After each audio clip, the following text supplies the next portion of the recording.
Dwi wedi cael andros o sioc, o'n i'n teimlo'n freintiedig fod i ar y rhestr fer, felly, waw, sgynna i'n geiriau, dwi'm yn gwybod beth i ddweud, jyst fod i'n, wel, yn ofnadwy o ddiolchgar i'r beirniad, a, ie, sori, dwi'm yn gwybod sut i ymateb, ond yn hollol annisgwyl, a o'n i wedi gwirionnu mod i ar y rhestr fer, felly, ia, mae hyn tu hwnt i unrhyw beth dwi wedi ddychmygu, felly diolch yn fawr iawn. O ran beth sy'n nesa, sgynna i'm syniad i gwir, o'n i ar ôl sgwennu y gyfrol yma, o'n i'n gwybod mod i eisiau chydig o frec, a i ryw raddau mae wedi bod yn brofiad reit anodd cyhoeddi hefyd, oherwydd yn amlwg mae lot o'n teimladau personol fi ar bapur a wedi cael ei rhannu. Felly oedd o'n brofiad brawychus yn amlwg hefyd, mae o wedi bod yn andros o fuddiol, ond a rhaid i fi gydnabod hefyd bod e wedi bod yn brofiad anodd. Ond ia, o fynd ymlaen, dwi'n meddwl, cael chydig o frec a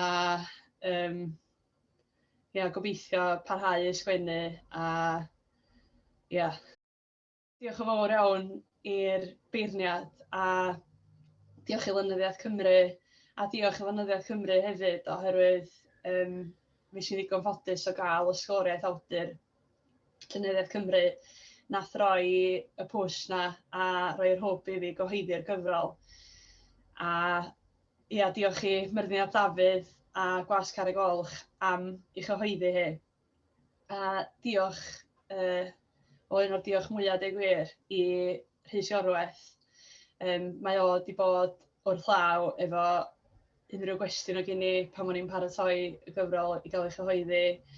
Mae wedi bwrw golwg dros bob un o hein a jyst yn fy nghynghoru fi ac yn fy arwain i o jyst efo ngwaith sgwennu yn gyffredinol, ond yn arbennig efo y gyfrol yma. A hefyd, dwi'n meddwl bod rhaid fi ddiolch i neulu oherwydd maen nhw'n ymddangos yn sawl cerdd yn y gyfrol ac yn cael eu sel bendith nhw bod nhw'n fodlon i mi wneud hynny, oherwydd dwi'n gwybod bod o'n rhywbeth anodd iddyn nhw hefyd a bod nhw wedi bod yn gefnogol, felly ia, diolch yn fawr iddyn nhw hefyd. A diolch hefyd i Elin Lysafeth. Dwi wedi bod yn ysgol efo Elin. Mae'r ddwy wedi eistedd ochr ei gilydd yn gwasanaeth yn Ysgol Motwnog am 5 mlynedd. A felly, ni wrth y modd bod Elin wedi cytuno i wneud lluniau'r gyfrol yma. Nid yn unig oherwydd bod hi'n ffrind, ond hefyd oherwydd mae hi'n aruthrol o dalentog. A diolch hefyd i Dafydd Owain am ei waith cysodi gwych o hefyd. A mae wedi bod yn fraint gweithio efo Elin a Dafydd.